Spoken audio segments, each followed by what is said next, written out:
Good afternoon, Seal Primary. Good afternoon, Four Elms. Chapter 14. Dead as dead can be. Shh, came the voice behind her. Don't give yourself away. Elsie knew that voice. It was the only adult voice she ever remembered speaking to her in a tone of kindness. Dottie's. Elsie turned round and whispered, Thank goodness it's you. Everybody, but everyone, is looking for you, young miss. I know, I'm not supposed to be here. You don't say, replied the cleaning lady. Truth be told, I'm not supposed to be here either. A humble cleaner isn't allowed to be in the same room as Her Queen the Majesty. Her Majesty the Queen? Dottie looked at the girl as if she was bonkers. That's what I said. But I couldn't resist being here. I love our Queen. Dottie gazed down proudly at the lady. Oh, and that reminds me, I must buy a stamp. 2 stories below, the Queen was looking up at the frozen creature. Well, well, well. So this is the famous ice monster. Yes, ma'am, replied the director. It's a huge feat of engineering for the museum to keep the animal's body conserved like this. That pipe you can see hanging down from the ceiling blows cold air into the tank through that hatch to keep the ice it is packed in frozen. It's a bit small for a monster. Lancaster was once again blindsided by the lady. Well, he spluttered. I can only apologise, Your Majesty, but this mammoth is probably only a year or so old. It's a child, really. The Queen looked lost in thought for a moment. Have you got any bigger ones?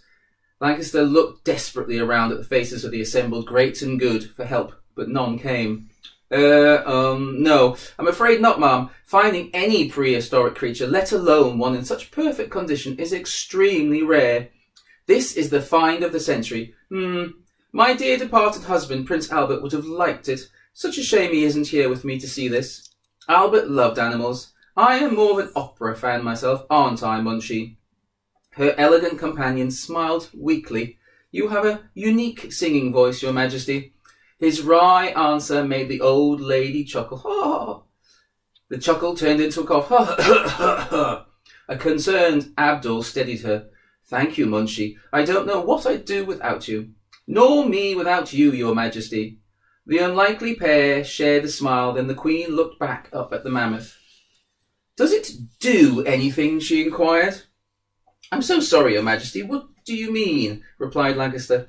Sweat was now pouring from his brow. Like a trick? She asked with a girlish excitement. The museum's director paused before he spoke, gathering his thoughts. Sadly not, Your Majesty. The creature has been dead for 10,000 years, so as dead goes, I would say you can't get much deader. It's as dead can be. Oh, that's a shame. I suppose it's rather pretty if you like that sort of thing, which I do.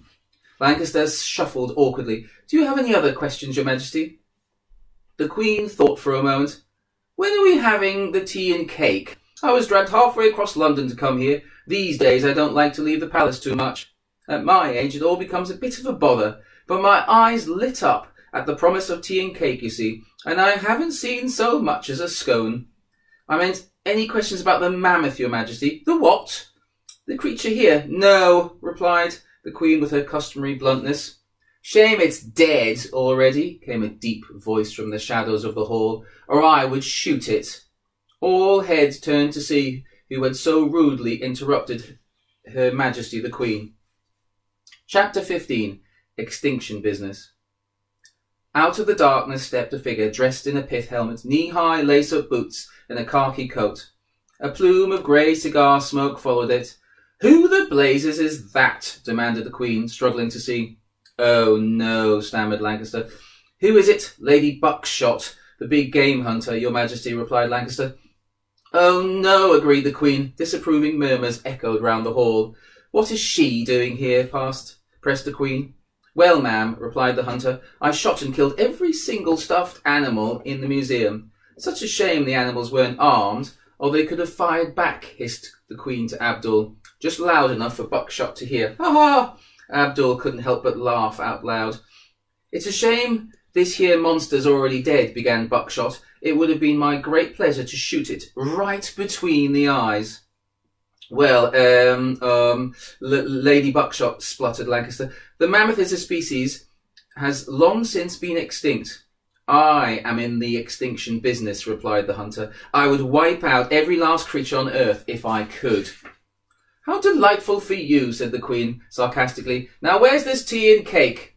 Lancaster leapt in. Tea and cakes will now be served in the gallery. If you would like to follow me. The Queen took Abdul's arm and she shuffled out of the hall. The great and the good all followed, which left Buckshot alone with the mammoth. From the top of the stairs, Elsie and Dotty watched as she marched right up to the front of the tank, where she mimed taking out a shotgun, loading it and firing. Boom! She even provided a sound effect before miming the mammoth's brains splurging out. Ha ha ha! She chuckled to herself before drifting back into the shadows. Now only Elsie and Dotty were left in the main hall. I'm trembling, chattered Elsie, holding onto the balcony rail. The evil stench of Buckshot cigar smoke had snaked its way all the way up there. Me too, evil woman. She's always dragging in some poor tiger or lion she shot, with a wicked grin on her face. So now she's gone, do we dare? Asked the girl. Dare what? Replied the cleaning lady. Do we dare go down and take a closer look? Dotty shook her head. Oh, Elsie, you'll get me into deep doo-doo. Let's just have a very, very, very quick look. When the girl put it that way, it was hard to say no. A very quick look, asked Dotty. A glance, really. A glimpse. Less than a glimpse. A peep. A peek? Exactly, replied Elsie. Dotty sighed heavily. All right, then. Let's have a peek at this mammoth. I think it's mammoth, corrected Elsie. Yes, manmoth. That's what I said. Elsie smiled and pulled the lady along by her sleeve. Dotty, come on. Okay, guys, thanks. Tune in again tomorrow for the next chapter.